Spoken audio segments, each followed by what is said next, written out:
Bra, hej och välkomna tillbaks till Erik Penser Banks Bolagsdag.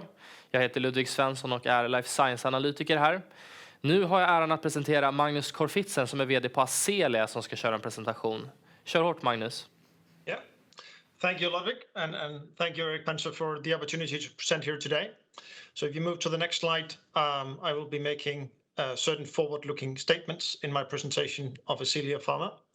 And on the next slide, I can share what Ascelia Pharma is all about. Our focus is to improve the life of people living with cancer by offering better treatment options. And we do that by identifying, developing, and commercializing novel drugs that address unmet medical needs in this area. Right now, we have two products under development. We have Orviglance, which is in a global phase 3 registration-enabling study, orphan drug designation from FDA. The study is ongoing. We expect to have the last patient in first half next year and launch the product in the US with our own sales force in the second half of 23. Oncoral, treatment for solid tumors starting in gastric cancer, expecting to begin the study, the phase 2 study very soon. We're based in Malmö in Sweden, listed on Nasdaq Stockholm, financed well into 2023. And in addition to that, we are in sort of ramping up in the US and setting up an office in New Jersey. So please move to the next slide. So first I will talk more about Orviglance, our lead program. Next slide, please. So liver MRI is a very important procedure. It's done to visualize non-invasively the liver to look for disease. In particular, cancer is an important area. And MRI, magnetic resonance imaging, is the most sensitive method and the best method to visualize cancer in the liver. So this is a very frequent problem in oncology. It happens, there are millions of patients diagnosed every year, and the liver is one of the most frequent organs for metastasis. So liver imaging is a very frequent procedure. Before undergoing an imaging procedure, a radiologist should assess what is the kidney function of this patient. Most patients, those with normal kidney function or moderately impaired kidney function, when they undergo an MRI of the liver for cancer indications, they will have an injection with a gadolinium-based contrast agent. So gadolinium is a toxic heavy metal. It's chelated to minimize toxicity. So in most patients, this is a good solution. There's a problem in patients with poor kidney function. And the reason is that they react more aggressively they have a risk of reacting more aggressively to the gadolinium, which can cause what is known as nephrogenic systemic fibrosis. It's a debilitating, potentially fatal side effects. And as a consequence, all gadolinium products have black box warnings for this patient population with poor kidney function that this safety risk exists. With Orviglance, we can make a major difference to that. Orviglance is based on manganese, which is not a heavy metal and a toxic heavy metal like gadolinium. It's actually it's a trace element. It's something we all have in our bodies, and hence the toxicity profile is vastly different. It's orally administered, minimal systemic exposure, meaning blood concentrations are basically within the normal range. So completely different, and that's why we focus on this high-risk patient population with poor kidney function in need of liver MRI, where we believe Orviglance should be the standard of care for these patients. Please move to the next slide. So here you can see an example from one of our phase 2 studies. This is a patient undergoing an MRI procedure. So imagine the patient lying on the back with the feet towards you. This is a cross-section of the abdomen. And to the left-hand side, you can see an unenhanced MRI. So a patient going into the MRI scanner with no imaging drug. To the left of that picture, you see the liver. It's a large organ, as you can see, and you see some black structures. A radiologist with additional information would easily determine those as blood vessels and bile ducts, and it would look perfectly normal. The medical conclusion from the radiologist in that scenario is that there are no metastases. The colorectal cancer in this case had not spread to the liver, which is good. Then the patient was diagnosed, got administered Orviglance. And what you can see here is that the liver becomes much more bright. This brightness is because the manganese in Orviglance enters selectively the healthy liver cells. So the healthy liver cells are brighter and enhanced. What is not enhanced is the dark structure you see in the ring, which turned out to be a metastasis. It was actually not visible on the unenhanced. So the real diagnosis here would be that there are liver metastases. And indeed, this one here should most likely be treated aggressively, probably through surgery, which would dramatically improve the survival prospect for the patient. This is a significant difference, and obviously this is one example, but if you go to the next slide, you can see we have a very substantial documentation for the efficacy. We've completed 6 clinical studies that consistently show a strong efficacy and safety profile for Orviglance. On top of that, we have conducted a blind read study where we compile all the images into one data pool, and based on a prospective protocol, had Professor Rendon Nelson from Duke University review all the images. These results were presented at the major conferences in US and Europe, and it showed significantly improved MRI, including 33% more lesions, 33% more black spots. When we look at the lesion visualization, it's 2 important parameters: the delineation, the sharpness of the edges of the black dots of the focal liver lesions, and the conspicuity, the contrast enhancement. Not surprising, we had very strong p-values here.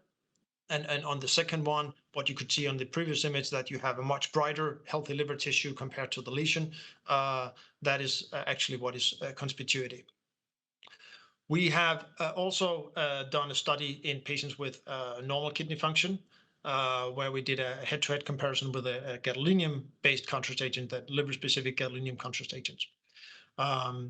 Those top-line results were presented last year, end of last year. And next week at the RSNA conference in the US, we will present more data on this on December 1st. This results show that Orviglance was comparable to the gadolinium, and actually 2 out of 3 readers had higher scores for Orviglance. So this is a very solid documentation that supported the move into phase 3. On the next slide, you can see the phase 3 design.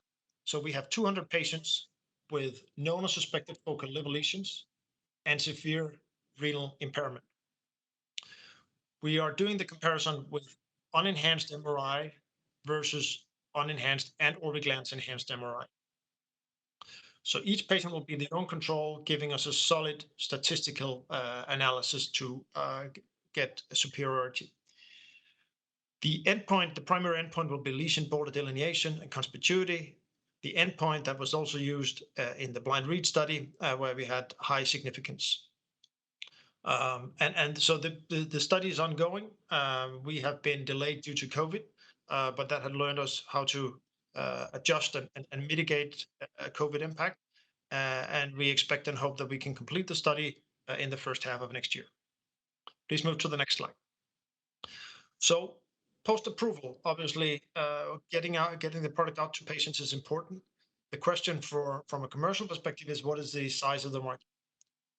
It's a very substantial market here, $500 to $600 million addressable market annually in US, Europe, and Japan. We have looked closely at the US commercial opportunity, and we'll present that on the next slide. We want to build our own commercial infrastructure there and launch the product and retain the value. In other geographies, we will partner.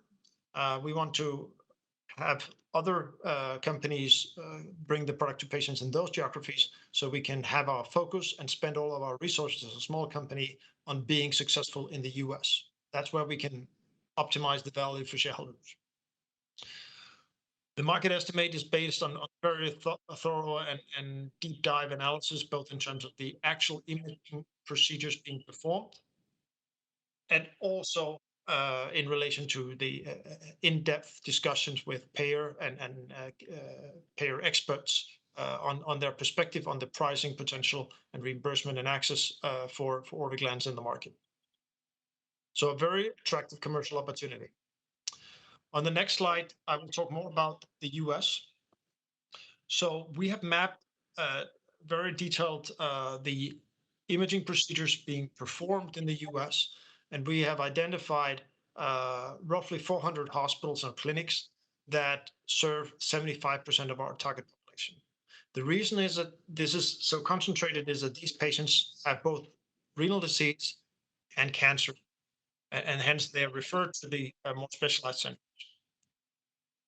There are approximately 2,000 radiologists performing these procedures. And in our analysis and modeling, we have determined a launch team that will be approximately 40 employees in the US, including back office staff, and to be sufficient to drive penetration and launch. Our manufacturing is being performed in the US today in New Jersey.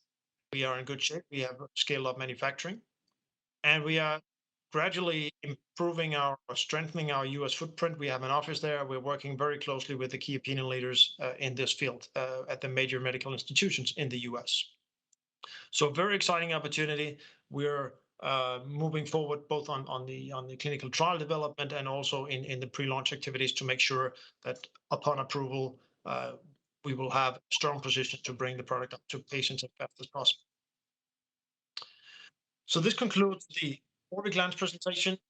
Please move to the next slide, and then I'll go into the Oncoral. The Oncoral is a novel irinotecan product. Irinotecan is well known to have an anti-cancer effect, and it's given today as an intravenous infusion. Patients receive every third week at the hospital. We believe that this every third week dosing is suboptimal because it does not provide the optimal trade-off between efficacy and safety. By having Oncoral as a daily tablet, something patients can take at home, we can have more frequent dosing, which will give us a much longer exposure to the active drug, and we believe that can improve the efficacy with a better safety profile. So that is the concept and the rationale for Oncoral. So if you move to the next slide, you can see what results we have so far. We completed a phase 1A and a phase 1B study. We had a good safety profile as expected, no unexpected surprises in terms of what the safety effects were. They were similar to the intravenous infusion. But what we did note in particular for hematological side effects is that the severity was lower, meaning that in particular the neutropenia, the depletion of white blood cells, which is a severe and potentially life-threatening side effect, was much milder with the daily dosing instead of the infusion. And the rationale, the biological rationale, is that by having lower doses overall lower doses on a daily basis, you do not reach the same toxicity thresholds as you do with infusion. So this is an important point that's moving into phase 2. And if you move to the next slide, you can see that on the daily dosing, or sort of more frequent dosing, you have an improvement in efficacy. This study was done in infusion every third week versus every week, and going from every third week to every week, you can improve survival here on a relative basis by 60% in overall survival. Going to daily dosing, we think that can be improved further. So very exciting opportunity. On the next slide, you can see that we are moving into gastric cancer. There's a rationale, there's clinical evidence that supports use of irinotecan in gastric cancer, potential for orphan drug designation. And we're doing it in combination with Lonsurf, which is another tablet therapy, which is approved in gastric cancer as well as colorectal cancer. What you see here to the right is a synergistic effect on Lonsurf and irinotecan, which is significantly better than each of them alone. So that leads us to the next slide, which is the phase 2 trial design, 100 patients in metastatic gastric cancer, where we compare Oncoral and Lonsurf versus Lonsurf alone and look for improvements in progression-free survival. What we announced in a few months back was that we established a clinical collaboration with Taiho Oncology. Taiho Oncology is part of the Otsuka Group, a global pharmaceutical company, and Taiho Oncology is specialized in oral cancer therapies. So this is the sweet spot of what they do. They will supply Lonsurf, and they will also provide scientific expertise for the study. So they have provided detailed and helpful insights to us on how to design the study and all the fine tweaks and details. That has been very helpful for us. What is important to note, this is our study. We own the data, including all future development rights and commercialization rights. So we look forward to starting this study as soon as possible here in the near term. Please move to the next slide. So rounding off the presentation, our key focus and you would say planned milestones here is starting the phase 2 trial for Oncoral, completing the patient enrollment in Orviglance in the phase 3 program, and continue and gradually increase our Orviglance pre-launch activities to secure a successful launch in second half 2023. So with that, I have completed my presentation and would like to are ready for questions. Great. Thank you, Magnus, for a brilliant presentation, as always. Thank you. So with Orviglance, you're obviously targeting patients with an impaired kidney function, which cannot really be administered by these gadolinium-based contrast agents today. But does this happen anyway? I mean, there must sometimes be a positive risk-benefit profile, even though you have this impaired kidney function. If you understand what I mean, missing a lesion in the liver might, lead to severe consequences. Absolutely. So there is a, you could say, what is in the black box warning, and what is also logical is that you need, first of all, as always, in medicine, you should not do harm to the patient. You should not, by your actions as a doctor, create harm for the patient. On the other hand, you need to do the best to improve the health intervention for the patient. So what the black box warnings also say is that as a last resort, in a sense, you can use gadolinium if the medical information is not available with any other method. So if you've exhausted all other options and they are not sufficient, then you could, you could say, balancing risk benefit, you could use gadolinium, which happens from time to time. Our market research, support that the majority of these patients do not receive any gadolinium, but there are instances where it is essential and that risk is worth taking. What we can do here, and you could say the conclusion here is obviously the doctors are doing the best they can for the patients. And sometimes that means running a risk. What we can do with Orviglance is eliminate that risk. We can have, when Orviglance hopefully is on the market at some point, then the option, the decision tree for the doctor will be different. It will not be for this patient population, now we run a risk, but we need a better imaging procedure. They can do the imaging procedure, get high quality results with no risk of nephrogenic systemic fibrosis. And that is a major difference in terms of the clinical decision making for the doctor, and also in how to help this fragile patient population. So they don't need to have the trade-off will be completely different, and it will be sort of a game changer for how to manage these patients. That's how we see it. Right. That's interesting. And the pricing of Orviglance, you're not officially guiding any pricing yet, but if you look at the health economic benefit of actually visualizing these tumors and successfully removing them, what can you save? What kind of cost do you save using Orviglance? Yeah, so I mean, you're absolutely right that we're not guiding at this point because we are approaching, you could say, launch scenario, and we will have obviously intense discussions with the payers in each in the relevant geographies and settings. So we don't want to sort of cap the top level of the price by providing estimates here at this point, which is, I think, very customary in this area. I think I think what you note is also, as you mentioned, the potential for better outcome for the patient. If you can diagnose the cancer early, you can treat the patient much more effectively. and the overall cost of treatment of these patients is immense. So first of all, it can provide potentially better survival outcomes for the patient, which is obviously tremendous value, but also the interventions in terms of surgical procedures, which is $40,000-$50,000 numbers we've seen. It's also drug therapy. So a drug combination, 2-3 different drugs, particularly in the US, can quite often be $20,000 a month or more. If you do that for 3 months and then you do a follow-up scan and you're not able to determine whether the tumor is actually responding to the therapy, it's a difficult decision to write another $60,000 check on drug therapy if you're not really sure that it works. So that's where we can have a significant health economic impact and help the healthcare system use the resources much more effectively.